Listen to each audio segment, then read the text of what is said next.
Palabra de una ama de casa, una dama, una profesional, que en este caso es mi colega Nardi Rodríguez. Vale la pena. Estoy con Ricardo Rada, diputado por Rodrigo Paz, con muchas aspiraciones de presidir la Cámara de Diputados. Ahí está el amigo, entiendo que él es Ramiro Cavero, ¿no? Lo voy a saludar 2 segundos. Ramiro, jefe, el hombre de la economía de Tuto Quiroga, es muy conocido él. Tuve la oportunidad también de trabajar casi una década en banca, así que podemos hablar el mismo idioma. Enrique Salazar, Ramiro, los saludo. Buenas noches. Buenas noches, Enrique. Un gusto saludarte. Y por medio a todos quienes nos ven. Perfecto. Gran audiencia. Este programa número 1 en audiencia, ¿no? Nos les hemos soplado a toditos acá. Voz y voto de 21 horas hasta las 23, de lunes a viernes, y redes sociales también. Ramiro, me da 2 minutitos, por favor. Pero por supuesto. Mientras escucha, ¿qué piensan los del PDC? Perfecto. Bien, enseguida, ¿no?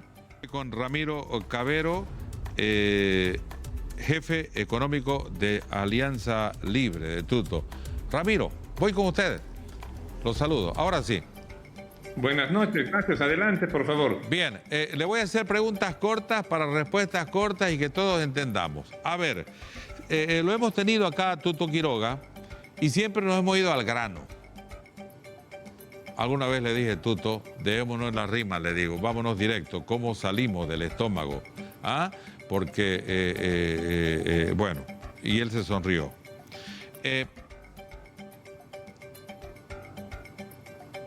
Qué fea que está la situación económica, Ramiro. Usted conoce muy bien como ciudadano y técnicamente.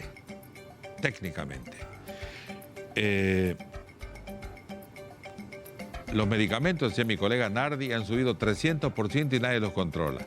Es más fácil tener un pantalón alicrado que comerse un churrasco, como decimos los cambas. Larguísima fila de combustible. Es bueno repetirlo para que escuchen y les duela, carajo. Porque no tenemos que estar acostumbrados a estas cosas. En la primera vuelta se puede votar por el enojo. En la segunda vuelta, pienso que uno vota por quien le va a solucionar el estómago. Y en el estómago englobo todo. El que tenga espalda para salir de esta crisis grave que tenemos. ¿Ustedes tienen la salida, Ramiro? Sí, claro que sí, está muy clara. Lo bueno es que la hemos publicado. Es un plan clarísimo, está publicado ya desde mayo. Pero voy a algunos temas muy concretos. Por ejemplo, ¿cómo hacer que la gente vuelva a confiar en el sistema bancario cuando ellos han depositado dólares? Los bancos se lo dieron al Banco Central y el Banco Central se los gastó. La única forma de que eso se solucione es devolviendo esos alrededor de 2.000 millones de dólares que el Banco Central debe devolverle a la banca y la banca debe poner a disposición de sus clientes para que los que quieran retiren, los que otros que se darán cuenta que ya hay un gobierno serio que está tomando medidas, dejarán los dólares ahí y mucha gente sacará los dólares que los tiene guardados, como decía Pavlovich en el Colchón Bank, sacarán y depositarán en la banca y eso va a hacer que vuelva esa confianza al sistema financiero. Si tú no devuelves eso, no va a volver esa confianza. Ahora me dirás, ¿y de dónde sacar esos recursos? Justamente para eso se han creado después de la Segunda Guerra Mundial organismos como el Fondo Monetario, que son los únicos que a un país en la situación que está Bolivia le van a prestar dinero de libre disponibilidad para que pague esta deuda que se tiene con los ahorristas. Bien. Esa es una de las... Bien. A ver, cuando tuvimos aquí a Tuto Quiroga, lo hemos tenido varias veces, a Rodrigo Paz también, que teníamos más acceso, le cuento a Ramiro, así rapidísimo, más acceso a Rodrigo, lo tuvimos acá con mi colega Nari Rodríguez cuando terminó su campaña en El Torno, acá en Santa Cruz. Facilito, lo llamaba y me contestaba. Me llamaba, ahora es más complicado hablar con él, digamos, ¿no? Ahora es más complicadísimo, peor con Lara, ¿no? Es más difícil que agarrar al delantero brasileño. A ver, cuando lo tuve tú acá, me dice él, ¿cuándo se va a sentir el efecto positivo en la economía si ustedes ganan? Si ganamos en segunda vuelta, no, le estoy contando rapidito a usted lo que le pregunté a Tuto. Okay. en segunda vuelta, si ganamos, diciembre, enero, y se va consolidando para el carnaval más o menos, me dice, en febrero, marzo. Y son fechas próximas. Esos son buenos datos. Y esto va a título personal dentro de mi rol como periodista, Ramiro, lo que estoy diciendo al país. Porque aquí uno interpreta comparación de datos y opina para mostrar el mundo real del mundo ideal. Tuto Quiroga se muestra como el hombre que tiene más espalda, más experiencia en la parte económica y financiera, porque es jovencito, por la formación que tiene, ministro de Finanzas, de Economía y conocedor del tema.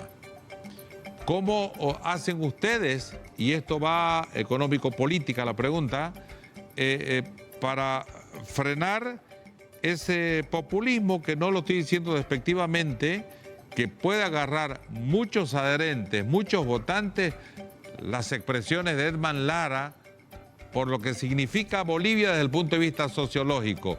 ¿Cómo luchar contra ello, Ramiro? Bueno, explicando justamente qué medidas no son viables, y en esto quiero aclarar, para mí no es guerra sucia explicar que las propuestas que hace alguien no son viables. Por ejemplo, yo recuerdo que en la década de los 80, tú te debes acordar, Hernán Siles Suazo prometió una peta por familia, es decir, un escarabajo Volkswagen. Yo estoy seguro que si hoy día Tuto propondría el equivalente, por decir algo hoy día, uno de estos eléctricos Quantum bolivianos, un eléctrico por familia, un Quantum por familia, todo el mundo diría que es una demagogia total.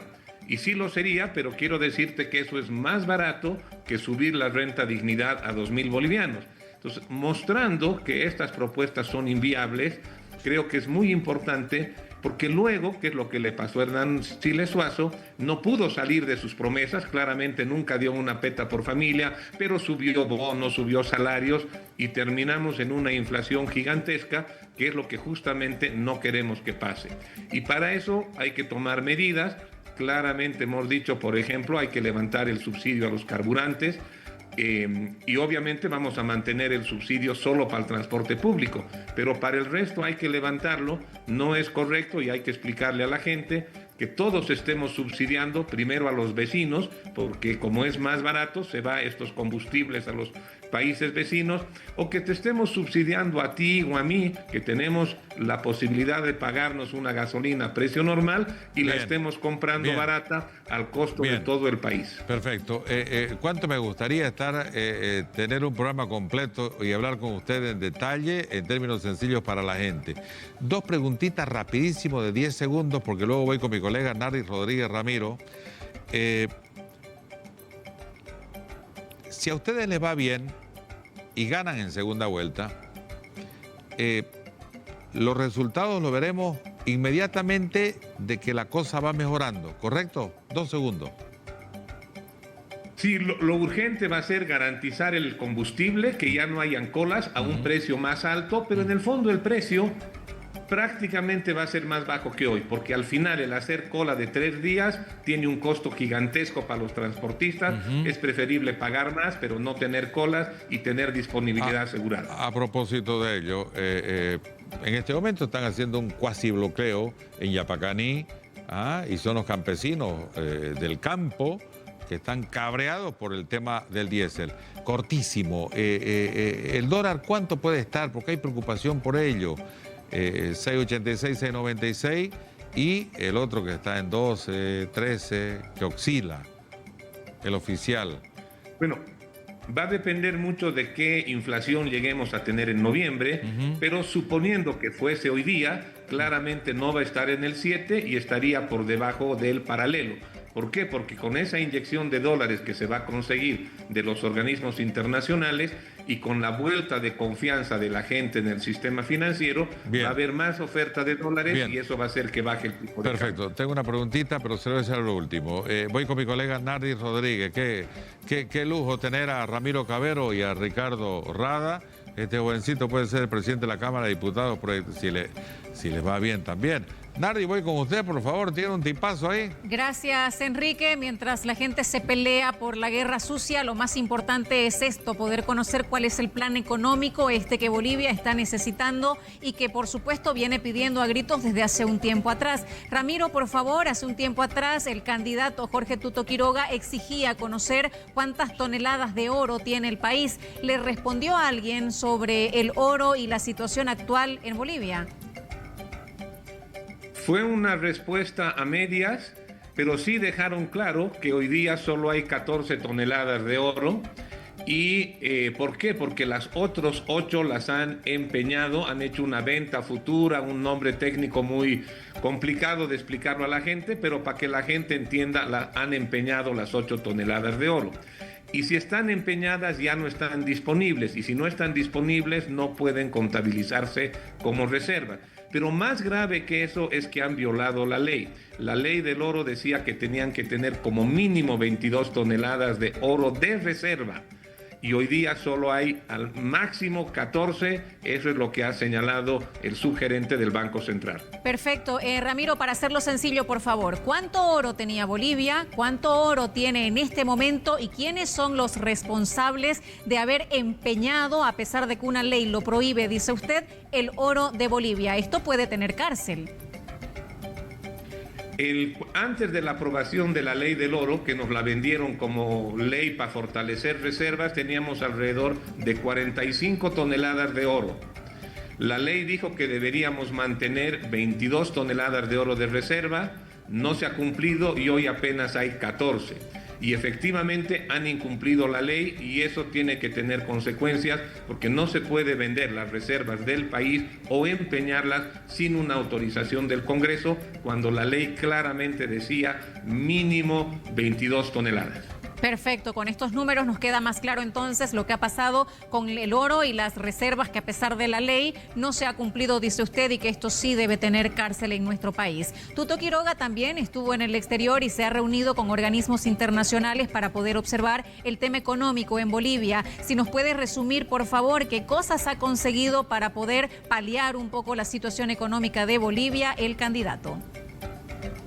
Bueno, lo primero ha sido reunirnos con distintos organismos, con el gobierno también de Estados Unidos, para explicarles el plan que tenemos, cuál es la situación económica de Bolivia, qué es lo que vamos a necesitar de ellos. La gran ventaja de ellos que ya habían leído nuestro plan, pero siempre quedan dudas, temas para aclararlos, y eso significa ir adelantando. Obviamente no podemos firmar, no se puede hacer ninguna gestión oficial, porque todavía ni siquiera estamos en transición, estamos apenas en segunda vuelta, pero eso sirve para ir adelantando. Ellos ya han preparado cosas, vamos a tener algunos talleres con ellos, justamente adelantando esto.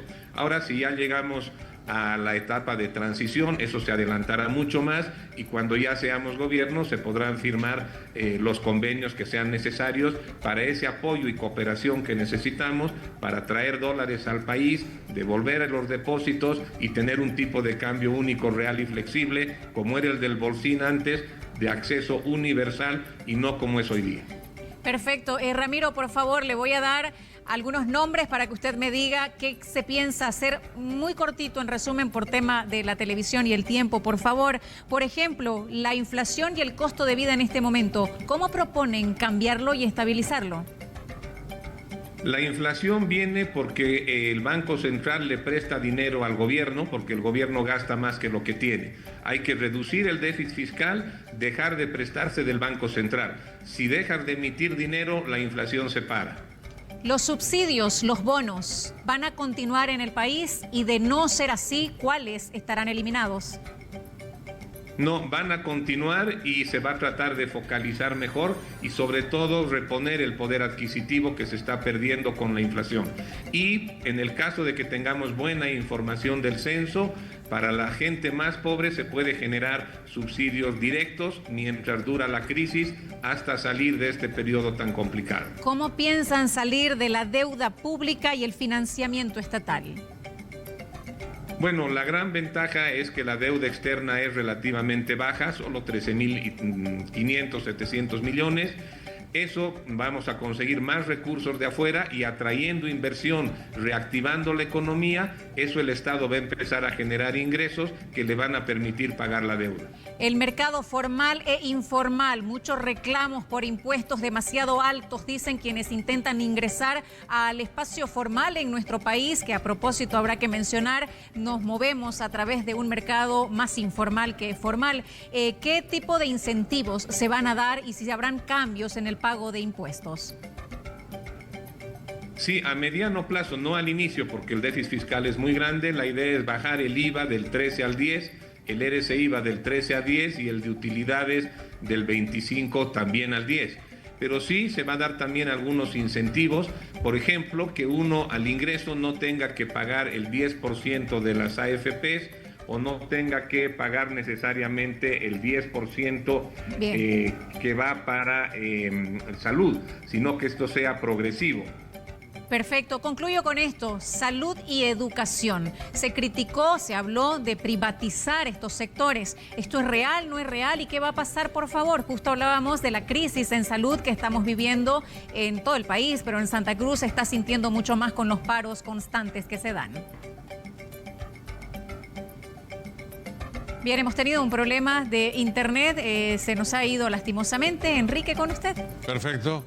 ¿No? O está, sí, ya volvió. O está leyendo su WhatsApp. ¿Aló? Estaba contestando su WhatsApp ahí.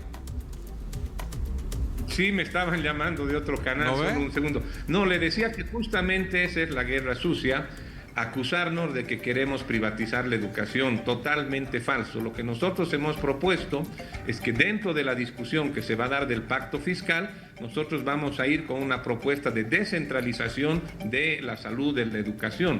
Pero esto no es una decisión del gobierno central. La forma y cómo, la mejor forma de hacerlo va a ser parte de una discusión. Gobierno central, gobiernos locales, gobiernos regionales, maestros y padres de familia en el caso de educación, para encontrar la mejor solución para que no ocurra lo que tenemos hoy, Perfecto. que solo 3% de los niños aprueban matemáticas, física o química. Perfecto, le agradezco mucho. Enrique Salazar también tiene consultas para usted. No tengo un montón, digamos, pero con esta cierro, Ramiro. Espero que no le entre un WhatsApp y se ponga a contestar el WhatsApp al vivo, pero no, este es un tipazo de la economía, Ramiro. Me entro a lo político para 2 segundos, ¿qué hacer? Y eso le pregunta a la gente en la calle a uno. Oiga, agarré un taxi, me decía el taxi, ¿qué es? Allá, al que vende pastillas. A ver, se conoce que ustedes tienen buena espalda por Tuto Quiroga, por usted, en la experiencia económica. Pero ¿qué hacer con la comunicación que tiene especialmente Herman Lara, que para mí eso no es imprevisto, es planificado, es mi interpretación, y que le gusta a un pueblo, de repente a usted, a mí no, pero un pueblo sufrido, oprimido, vapuleado, y que se puede identificar con Herman Lara? ¿Cómo hacer para vencer todo eso? Ramiro, 10 segundos, por favor. Bueno, explicarles que justamente el tema económico hoy día es lo más importante y quien puede ayudar a salir al país de la crisis es Tuto. Y a la gente joven le decimos que hable con sus papás, que hablen con sus abuelos, para que les cuenten cómo fue la crisis de la UDP, donde los más pobres fueron los que más sufrieron y que justamente ese es el riesgo si no se solucionan los problemas. Entonces, eso es lo que tenemos que transmitirle a la gente. Bien, ¿ganan la segunda vuelta, Ramiro? Así es, estamos convencidos de eso, para eso estamos trabajando. Bueno, qué gusto saludarlo, Ramiro. Esperamos tenerlo más seguido para hablar de temas económicos. Un gusto. Cuando usted quiera, tiempo que quiera, con muchísimo gusto. Eso, caramba. Chao, Ramiro. Buenas noches.